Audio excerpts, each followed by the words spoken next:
They say the ocean holds secrets. Whispers of lost worlds and ghostly cries that echo from beneath the waves. But there is one place where the sea seems alive with mystery, a patch of ocean where reality unravels and logic sinks like a broken ship. That place is the Bermuda Triangle. Located between Miami, Bermuda, and Puerto Rico, the Bermuda Triangle has swallowed ships, planes, and souls for over a century. People vanish without a trace, with no distress calls, no wreckage, and no explanation. And while science offers its theories, there's something deeper, something darker lurking beneath the surface, a story that has remained untold for too long. It begins not with a ship, but with a boy. In the quiet town of St. George's in Bermuda, a boy named Elias grew up by the sea. His father was a fisherman, and every morning, Elias would watch him disappear into the endless blue, returning hours later with stories of strange sights, glowing lights beneath the waves, sudden shifts in weather, compasses spinning madly. Everyone dismissed them as tales of a tired man. Everyone, except Elias. When Elias turned 16, his father vanished at sea. The Coast Guard searched for days. Not a single splinter of wood, not a single scrap of cloth was found. It was as if the ocean had erased him completely. The boy who once smiled by the shore was never the same again. Years passed, but Elias couldn't let go. He became obsessed with the triangle. He studied every disappearance, every report, every voice recording. There was one in particular, a Navy pilot's last words that haunted him: "Something's wrong. The ocean, it's not right. The sky, it's spinning." Then, silence. Elias joined the Navy, not for glory, but for answers. He volunteered for missions that went through the triangle. His colleagues laughed at him behind his back, calling him cursed, saying he was chasing ghosts. But Elias didn't care. He felt something calling him back to the place where his father was taken. A pull, deep and unrelenting. One day, during a reconnaissance flight, his plane encountered a strange fog just north of the Bahamas.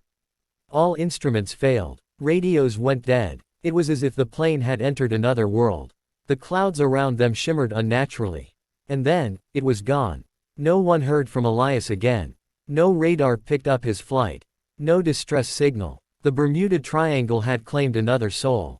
But this time, something was different. 3 months later, a fishing boat off the coast of Puerto Rico found a strange object floating in the water. A sealed waterproof box. Inside were pages. Journal entries. Signed by Elias. The pages were soaked and torn, but some words were still legible. The sky split open. It wasn't thunder, it was something else. Like the universe blinking. Time doesn't feel right here. I saw them. People. Standing on the water. Faces from old photos, all staring. I think I saw my father. But he looked younger. There's a sound. Like a heartbeat. Not mine. Not human. I think it's the ocean itself. It watches. It remembers. Scientists dismissed it as a hoax. Too fantastical. Too unreal. But for those who knew Elias, it felt real. Too real. And here's where the story turns. A retired Navy engineer came forward, anonymously. He had worked on a secret project in the 1970s. It was called Project Echo, a classified experiment to understand magnetic anomalies in the Bermuda region. They believed the triangle was a natural wormhole, a rift in time and space caused by extreme magnetic fields. The project was shut down after 3 scientists vanished during a test. What they never told the world was that one of those scientists sent a final message. 3 words: "It's not natural."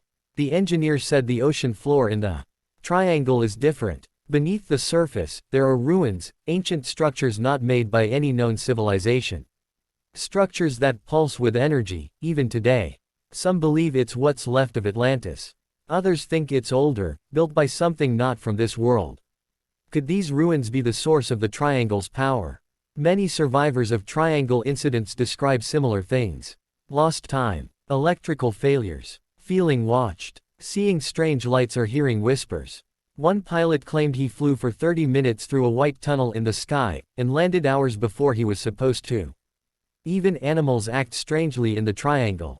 Migrating birds avoid it. Whales sometimes beach themselves near its edges, as if fleeing from something deep and invisible. There are stories that governments know more than they admit. A rumored underwater facility hidden beneath the waves. A place where they study the triangle in silence. No records. No access. Just rumors passed through hushed voices and encrypted emails. Some believe the triangle is a living entity. A force that chooses who stays and who returns. That it feeds off fear, off memory, off time itself. That every soul it takes becomes part of it, forever. And if that's true, then Elias is still there.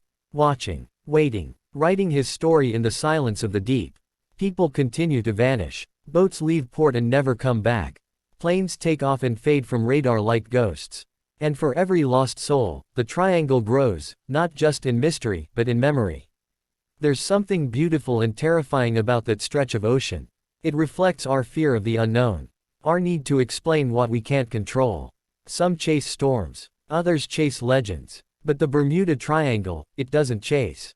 It waits. So next time you fly over that blue abyss, or sail through the calm waters between those three cursed points, listen closely. To the static in your radio. To the quiet in the air. To the feeling deep in your chest that something is not right. Because the ocean may look peaceful. But beneath the surface, it remembers everything. And the Bermuda Triangle, it never forgets.